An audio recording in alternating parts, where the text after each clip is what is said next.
жетиштүү эле го дейм. Жетиштүү эле бүгүн эми мына ушундайда айтат.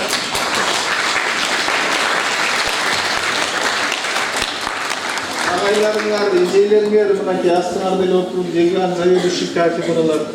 Мен сиздер менен ачык эле конструктивный разговор деп ушуну айтат Свобода. Силер агайла эч кимден коркпой эле берип биз мүмкүнчүлүккө жараша болгонун айтып атабыз.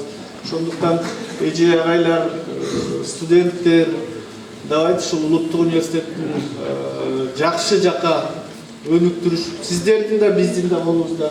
Чогуу иштешелик, окууларыңарга ийгилик, Бирок мен дайыр жолу суранам, улуттук университеттин кызыкчылыгын, Кыргызстандын кызыкчылыгы могу жүрөгүңүздө турушу керек. Туурабы?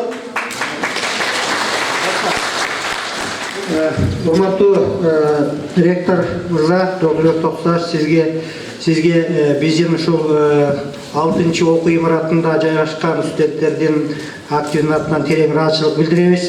Мынакей өзүңүз байкадыңыз болуш керек, ошо улуттук университеттеги патриот студенттер көзү жанып, ошо улуттук университетти өнүктүрөбүз, ушул университеттин атын алыска чыгарабыз деген студенттер биздин 6-корпуста жайгашкан. Биз ушул улуттук университеттин өнүгүшүнө өзүбүздүн салымыбызды кошобуз. Анда ректор мырзага терең ыраазычылык билдирели.